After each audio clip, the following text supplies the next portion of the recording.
and walk around this piece of history. Here's the interior. The interior is in very good shape. Maybe? I don't know what's in it, guys. It's a mystery. It's definitely got a hard spot. That looks like rust. Yeah.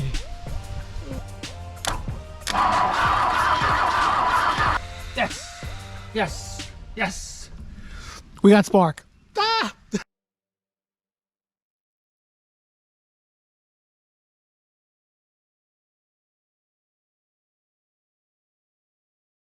What's going on, everybody? We are currently in pursuit. I'm in a high-speed pursuit.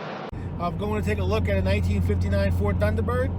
From the pictures that I did see, it looks like it has some rocker panel rust to the point where some part of the floor is gone. So we're going to be seeing, you know, how extensive that is. I know it has some frame rot damage. I'm not afraid of the rust or the rot. This is going to be even if we do buy this vehicle, it's not going to be a full restoration. It's basically going to be a revival, cleanup, and flip. Whoa!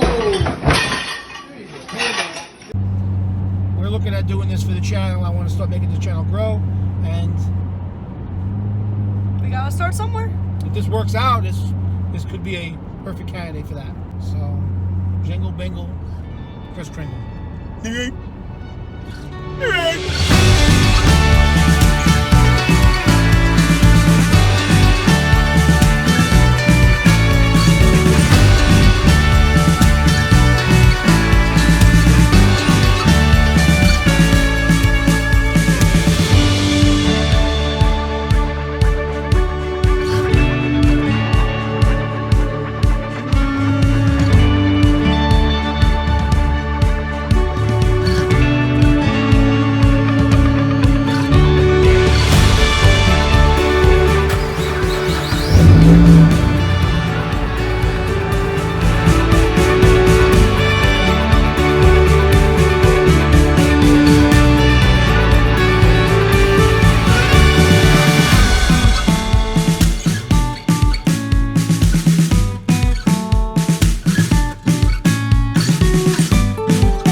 Here today is a 1959 Ford Thunderbird.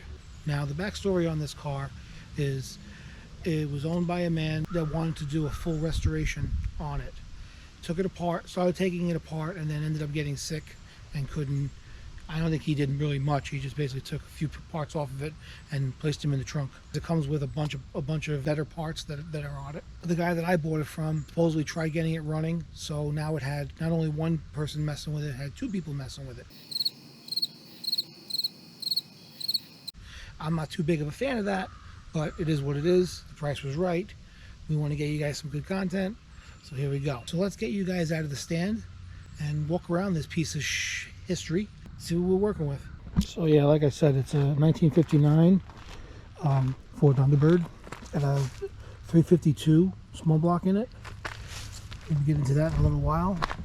I'd walk on the other side, but the tree's very prickly and it hurts. So I'm just going to go from this side first. Looks like, I don't know when this happened, but it looked like somebody dropped paint thinner on it or some kind of paint remover and it dripped down. The paint was taken down. It's got quite a bit of rust. I mean, the price was, like I said, the price was right.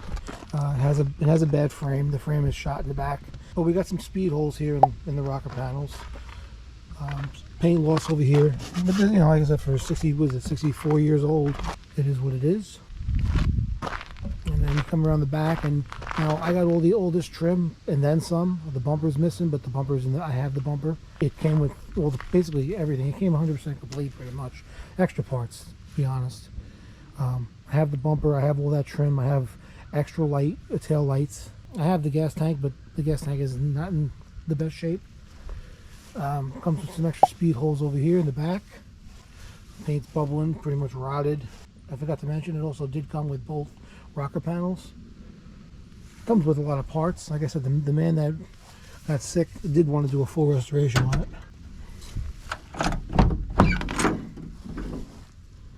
Here's the interior. The interior is in very good shape. I mean, considering. The doors were both replaced from what I was told, even though they look the same color. So, but underneath the doors, underneath the doors really not in bad shape. A little bit of surface rust, I guess, right? Not even really. Very clean doors. The fuel filter looks like. Here's some of the extra tail lights, but I do have more. So the trunk is full with all kinds of parts. The seats are in very good shape. Came with a car cover. That's going to come in handy this year for my HOA, because they'll be attacking me if it's not under a cover. I love those old-fashioned steering wheels with the horn button. Comes with a little spinner, which I'll probably be removing and putting in my garage somewhere. But like I said, the interior is not in the worst shape. The guy that I bought it from basically said he cleaned it all out.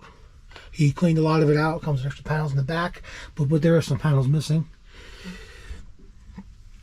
Screws in the ashtray, the front ashtray, and there's a rear ashtray, because you want to make sure all your passengers are getting their nicotine fix for the day. Got 86,000 on it, 86,300 miles. I forgot to mention earlier, it's been off the road for 33 years. So it's been off the road since about 1990, something like that, 1991. No headliner. Headliner's been taken down, which is, I guess, good, because it saved me on the mouse scrap. But the back seats are immaculate. Two front seats are in really good shape. Passenger seat's in great shape. Driver's seat's got a couple little tears here and there, but considering for a car that's 64 years old, it's really not horrible. Door panel was missing. I don't think I have a door panel for this. That other door comes with a door panel. No shit.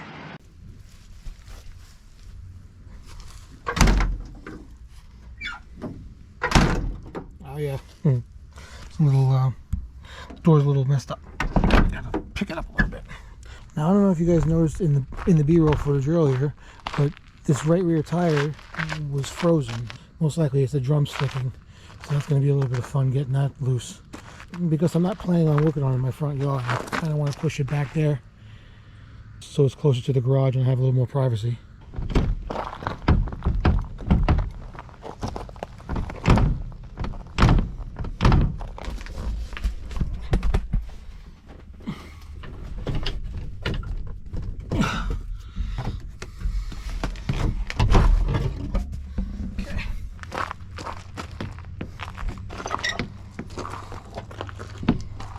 And here's the passenger side view. There's some, I guess those are some extra sail panels. Oh yeah, they fit. It looks like they fit over there. Power seats, 1959 power seats. Isn't that funny? Just checking the glove box. What's in there?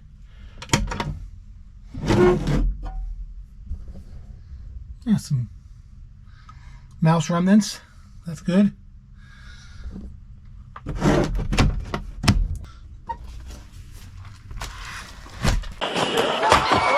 Yeah, I'm talking about folding down, huh? Sure.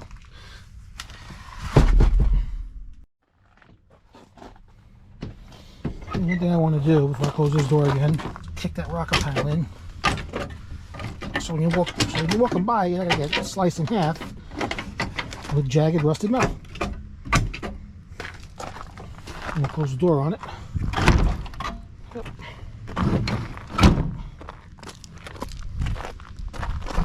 That's a little bit better anyway. I mean, look at this. It's got a little door for the keyhole. That's pretty cool. As it does the trunk. I mean, you come around back over here, you flip this little door up, and you have the little keyhole spot. That's pretty cool. You don't have this kind of style on today's cars, that's for sure. Speaking of which, let's check out what's in the trunk. Like I said, it comes with a trunk full of parts. These are just some of the parts. I have it in a couple boxes in the garage, which we'll go through in a little bit. Definitely the mices have been in here, that's for sure. Power steering. That's power steering. Distributors in here. A whole bunch of things.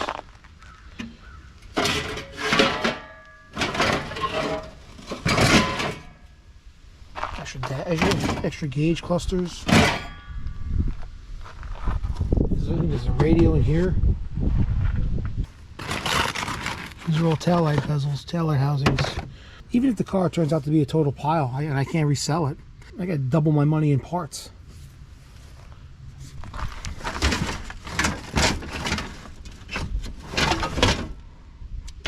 Two glove box doors, door lids, extra carburetor, molding for the size of the doors, plenty of parts. I had to get this back wheel free and check all the other three to make sure everything's rolling good so we can get it into place and get working on it.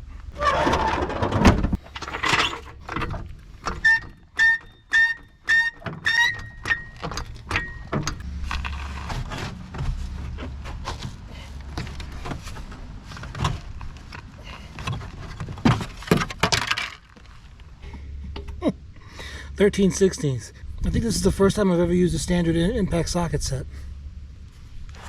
I've had it for about 4 years.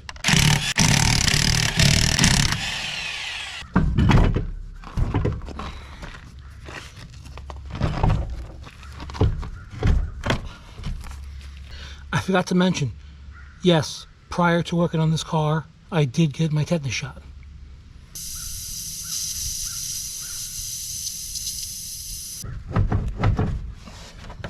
Really?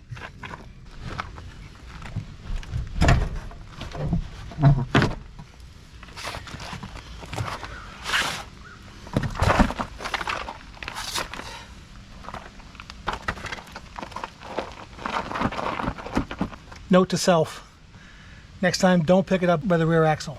Dumbass. There's really not much frame. There isn't much under here that's considered stable.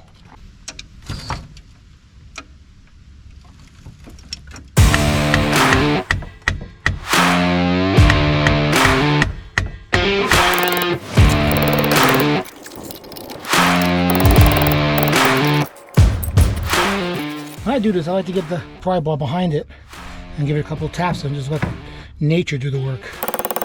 Slowly but surely, it comes off.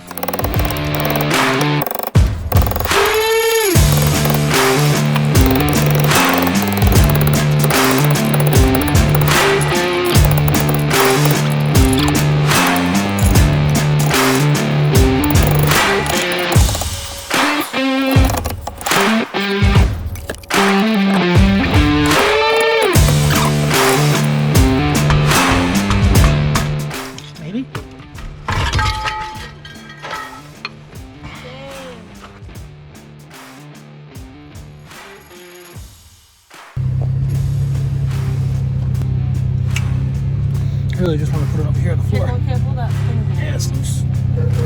All right, now put the key in. Where? Is there a spot on the column? Right there. There you go. There you go. There. See it? Oh yeah. Probably. Maybe it has to go teeth up. Yes.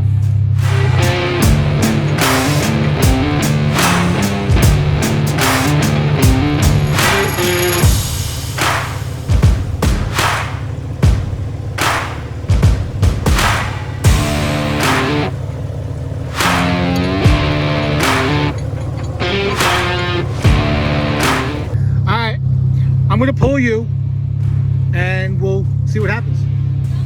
All right.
he's under the hood.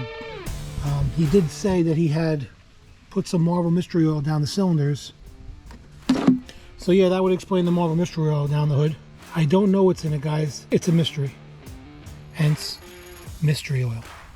Now, from what I gather, I asked him if the motor was locked up, and he didn't really give me an answer, but he did say he threw the mystery oil down into the cylinders. So in my head, it was locked up. I don't know yet. We're going to be testing it right now. Before I even come close to the system with a battery, I like to turn that crank bolt to see if it's locked up or not. So let me put you guys back in the stand and get started here. Folks, taking the hood off does make it a lot easier. It makes it a lot more accessible, especially to that crankshaft bolt right down in there. So you are there.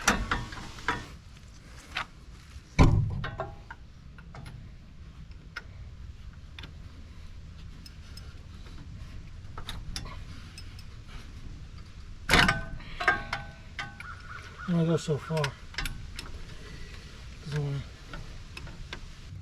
So folks, it looks like it does turn, but it doesn't turn a full 360. So what I'm going to do is I'm going to take the spark plugs out. I'm going to go down the cylinders with an endoscope and probably shoot some oil down the cylinders and see what we're working with. See what the cylinders look like, see what the cylinder walls look like, see if there's any rust in the cylinders. Stuff like that. So jangle bangle. Those aren't even tight in there. Yeah, they didn't look tight.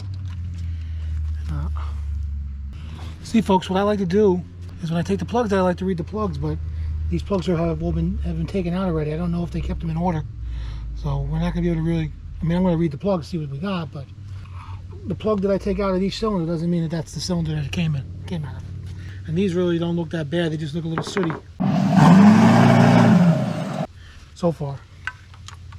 But it is a carbureted engine, so you're definitely gonna get that. That one's got a little bit of rust on it, so that means that cylinder might be rusty. I'm not really sure. Not really sure, folks. That one was a little bit tighter. Looks like he just, once he got this one in, he stopped tightening them. Yep, these are all basically coming out the same way. I gotta say, I'm loving the simplicity of the car, though. I'm so used to working on cars where you can't even see the engine. And it's kind of nice to work on something that everything is right on top. Very accessible. Ah! Yeah, these are all basically just sooty. They don't really look that bad. Yeah, this one's got a little rust on it. So like I said, they all basically look the same. So I'm going to grab the endoscope and we're going to see what the cylinders look like.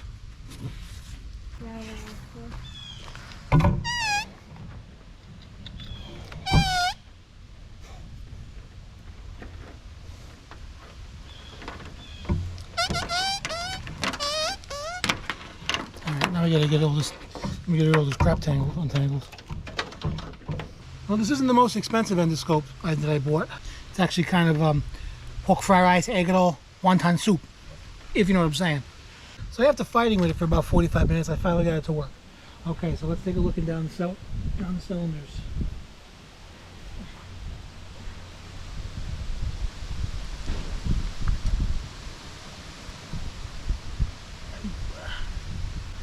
That looks like rust to me. Oof.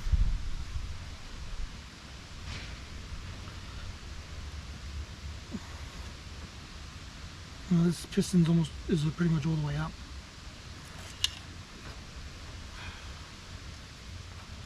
Let's take a look at the other one. This one's pretty clean looking.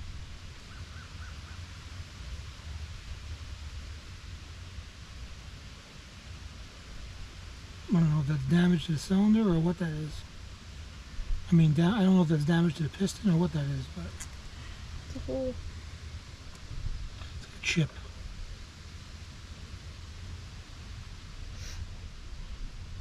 You can see the crosshatch, but I don't know if that's damage to the piston itself either. See, there's like a little chip at the bottom, in the corner. Mm-hmm. See the crosshatch of the cylinders. That one looks pretty good. There's a little bit of a, so there's a little bit of a rust ring right at the top there where the cylinder was sitting. See it? Yeah. freshly wet. Oh, That one not was very kind of good. rusty looking.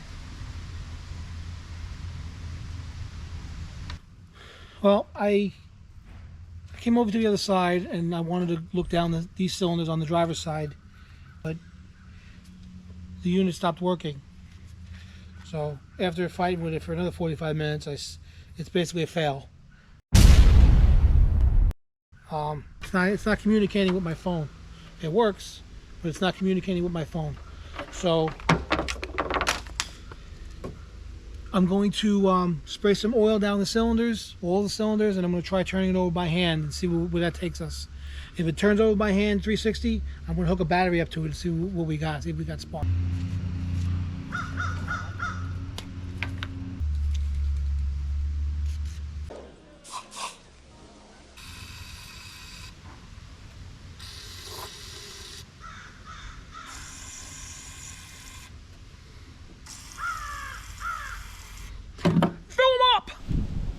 And of course I'm going to be using the cheapest lubrication that I can find.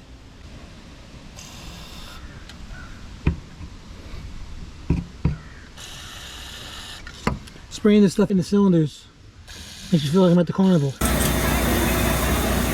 Alright, let's try this again. Now that I lubricated up the cylinders. Yeah, it's definitely got a hard spot.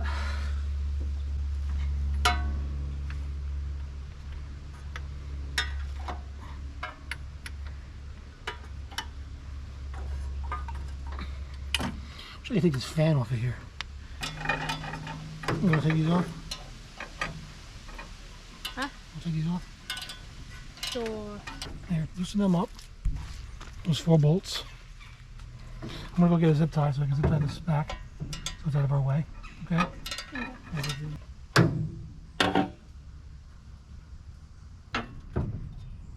Just a jiggle.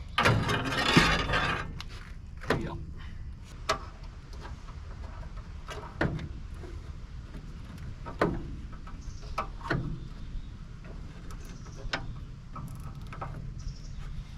All right.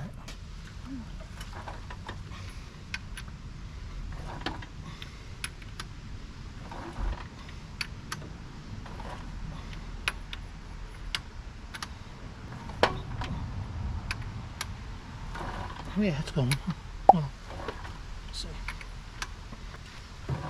Yeah, I think we're good. Yeah, we'll see. I'm not saying that, then I have a bad spot. I think we're all right.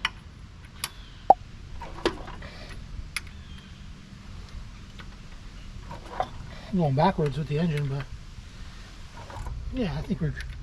Let me say it and then it stops again.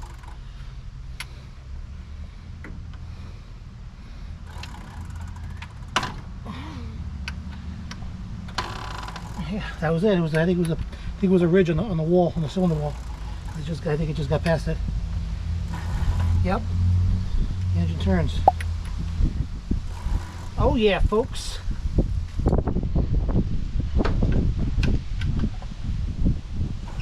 Yep. Oh yeah. That's exciting, Danielle. Okay, folks, we got a little update. The motor does turn 360 degrees. You have to spray in the oil in the cylinders. It must have been a ring ridge on one of the cylinder walls. Must have been a rust ring ridge. I think it was one. I don't know about the driver's side because I couldn't get in there and see it. But I know the passenger side had that one rusted cylinder. So there must have been a ring ridge on that or something. But we're past it. So now I'm going to put the fan back on, even though Danielle took all that time taking it off. I'm going to have to put it back on now. Sorry, Danielle. I'm going to put the fan back on, put the spark plugs back in the cylinders, and connect all the spark plug wires, and we're going to try it. We're going to hook the battery up to it, and we're going to see what happens. All right, I'm going to check the engine oil, see how that looks before I start it. Smells pretty good. Doesn't smell burnt or nothing. But all right, I think I'm just going to get a battery and throw some gas down the yap and see what happens.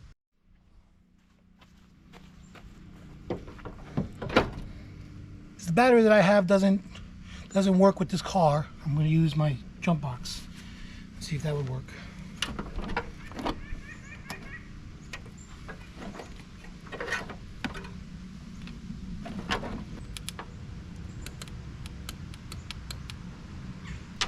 So I don't have any 91 octane, but I got some 87. I want to make sure it turns over first before we put any gas down the carb.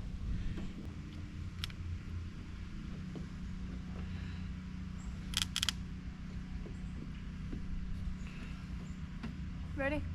Did you get any lights in the dash or anything? No. All right, well, go ahead, just try. I'm trying. Nothing? No.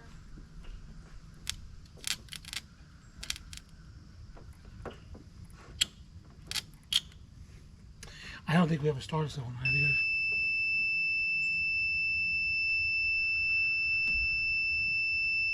What is that? That's this. Battery. Dead already? I killed it. Green. Correct connection. I gotta look into this a little bit better because I think we're missing a starter solenoid. That's what I think it's supposed to be over here on the fender. And I think all these go to the starter solenoid. So looks like I'm gonna need some parts. I'm gonna need a solenoid. I'm gonna need some battery cables. I don't have any of that stuff here. I mean, I could probably make it work. I could probably jump the solenoid and just make it work, but I don't have battery cables. I can't get the battery to fit. The battery that I have fits in there, but the cables don't reach, so I'm gonna have to get longer cables. So I figure while I'm going to be placing an order on Rock Auto, might as well check, see if I need anything else, like points, condenser. I might just get a set of those just to have them. 1 week later. Good morning. There has been some progress made since I've last recorded. I had to order a starter solenoid. I installed the starter solenoid and I realized the voltage regulator was missing. So I looked through some of the parts that I received with the car and I found the voltage regulator. So I installed that as well. We should be ready right now to try to rotate the engine. As I was installing the solenoid, the end of the starter wire came off. It looked like it was only crimped on. That's something that we're going to fix at a later date. So yeah, we should be ready to make the engine turn. All I gotta do now is basically connect the hot wire to the battery and we should be able to get this up and turning anyway. And hopefully up and running.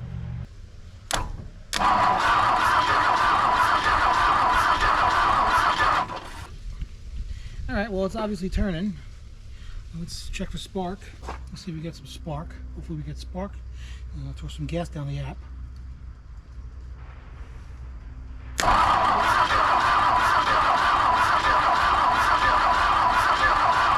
Alright, no spark. Give it the old Mortsky flick.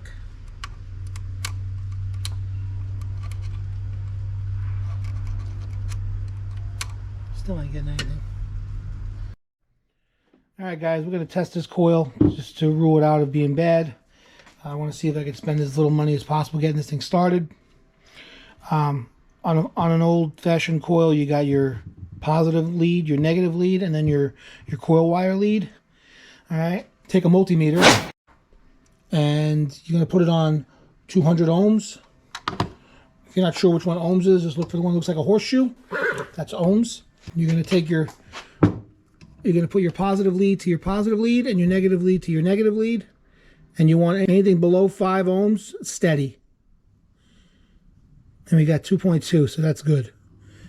All right. Then you're going to move it over to 20K. And you're going to put your positive to your positive and your negative to where your coil wire goes. And you want anything below 20 and above 5, but like I said before, you want it steady. And this is at 1040, so we should be good. So that rules out the coil being bad. Maybe I'll take a look at the points and condenser and see maybe the condenser's blown or something. Okay, so I put the coil back and now I want to change the condenser. Let's see if maybe that's the problem. I don't know, guys. I'm not a professional when it comes to this stuff. Actually, to be honest with you, I haven't really worked on the older stuff that much. It seems kind of easy. Seems kind of simple. Let me know if I'm doing something wrong in the comments down below. I appreciate it. Oh yeah, just for disclaimer, I did disconnect the positive terminal on the battery. I hate to get knocked on my ass. I know you guys would probably enjoy it, but I wouldn't. All right, so now I want to set the points gap. A V8 should be between 15 and 17 thousandths. I'm going to put it at 16 thousandths. To do that, there's these little cams on the inside of the distributor. You got to make sure that the cam that the points are on the top of the cam. To do that, you gotta rotate the engine until it gets to that point.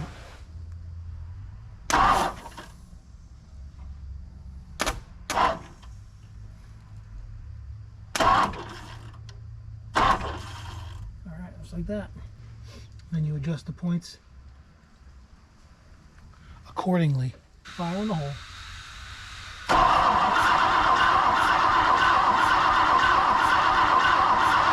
I'm not getting spark. I don't understand why I can't get spark with this car.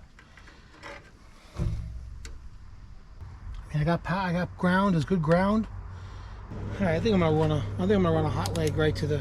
I'm gonna run a 12-volt hot leg right to the coil. See what that does. If that helps anything. Somehow, for some reason, I don't think I'm getting any power to the coil. Yes, we got spark. Yes, yes, yes. We got spark. Ah!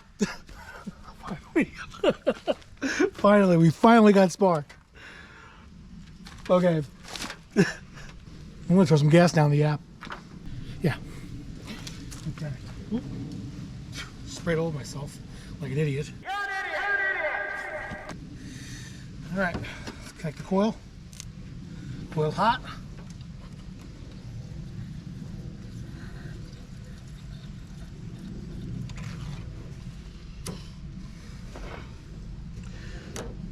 Fire in the hole. Oh shit!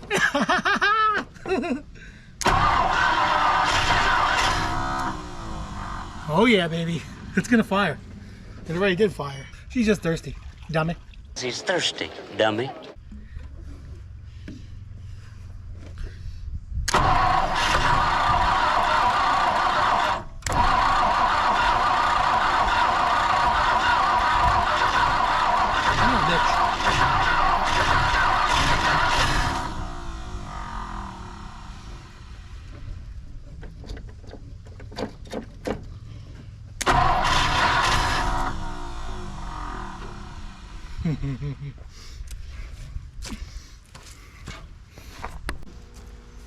It's kind of fun. All right, let's I put the battery charger on it because the battery seemed like it was getting kind of weak, and I got more fuel. So let's try this again. I'm excited. I don't know if you can tell. All right, let's hook this up. Put the battery up again with the battery charger. Turn the coil on. Turn the coil on. Coil's on. A little bit of fuel.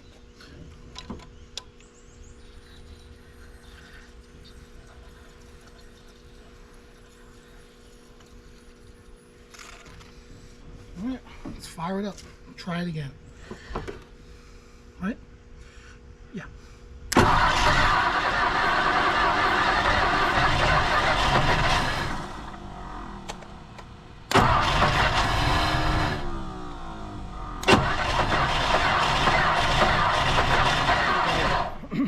All right, guys. Well, it's the next day.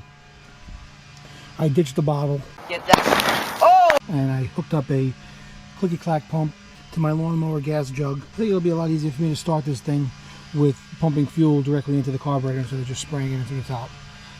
So, yeah, without further ado, let's see what we got here. Fill her up, Poppy. Ain't got no gas in it. Another thing I noticed just from yesterday, just from starting it the little bit that I did, it's already leaking transmission fluid out, where someone cut off the transmission coolant lines going into the radiator. I guess they were trying to remove the radiator. I don't know if the radiator leaks or what the deal is with it. So once we do get this ring running, it's not going to run very long because I'm going to be dumping the transmission fluid everywhere. And I believe we're filling up the bowl. Another thing I did real quick was I put a roach clip on the end of my temporary coil wire. I think it'll be a lot easier to clip it on instead of having the wire wedged into the connections. Sounds like the pump changed its tune, meaning the carburetor is full. Well, let's try starting it. Let's see what we got here.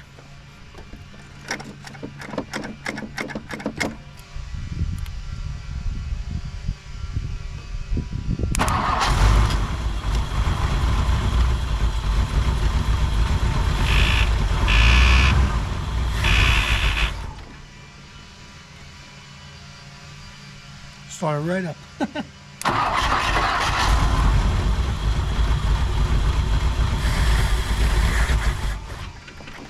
I don't think we have an accelerator pump, so I think we're running off not an accelerator pump.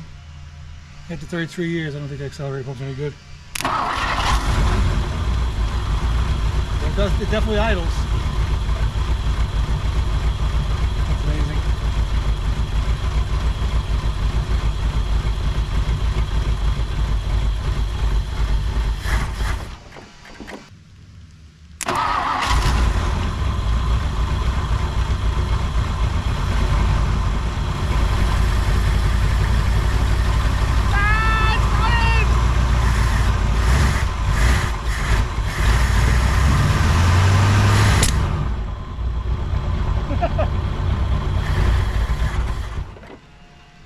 It definitely needs, that carburetor definitely needs some work.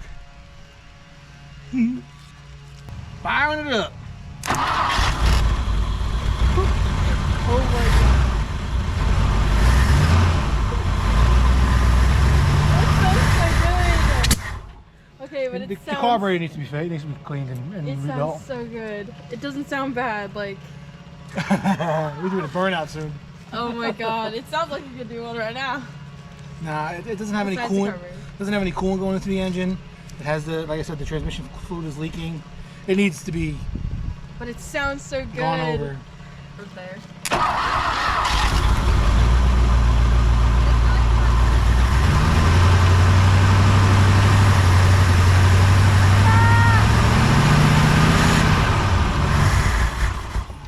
Yeah, and the smoke is Definitely a really runner. bad. So yeah. So there you go. It runs. All right, that's enough.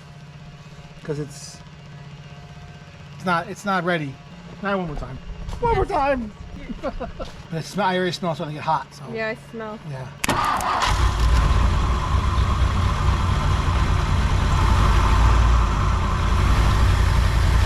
Maybe it's missing a little.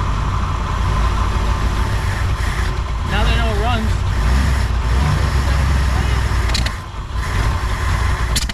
So yeah, so it's running. The only thing is I would like to rebuild this carburetor. If anybody can tell me how to determine what kind of carburetor this is, if they can leave it down in the comments below, I'd really appreciate that. I think it's a Carter, but I'm not sure exactly what size Carter it is.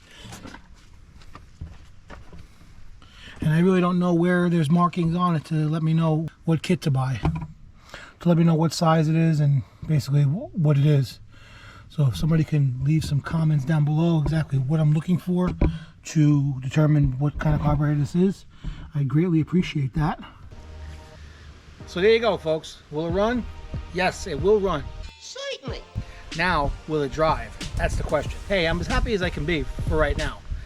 At least we got it running. After 33 years, this thing's been sitting in the barn for, or whatever, wherever it's been. It coming over here with barely even spinning a full 360, and we got it running. But can we get it driving? Stay tuned for the next episode on this vehicle and find out. There's a couple things that we have to take care of to make it move. Starter wire needs to be replaced. Those transmission lines definitely need to be replaced, or something has to be done with them. I want to rebuild the carburetor, and I want to rebuild the master cylinder. So thank you for watching. I'm on Instagram at a.patriotstouch. Like, share, and subscribe. I really appreciate it. Thank you for watching, and we'll see you next time on Patriots Touch. Have a nice day. Say without stuttering, stupid.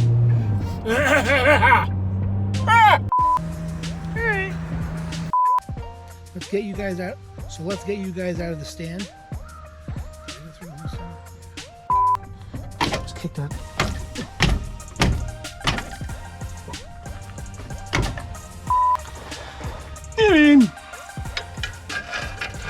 Oh, no, okay, never mind. It's moving. That scared me. I was like, no, tell me the fucking rear seized. It wasn't even that rusted in there. I don't know why I wouldn't let go. It's to be a ball buster, that's all. I don't know if you noticed in the B-roll footage earlier, but when the car was so yeah, so that's basically what we got. Now I don't know if you guys noticed in the B-roll. There's mouse turds in there? Probably. Probably, yeah. There's mold over there. I don't know. Okay, so after fighting with it for about 45 minutes, I got the cheap piece of shit to work. Okay, I know it's cheap Chinese crap, but it still should work. You know what I mean? It still should work. But it is what it is.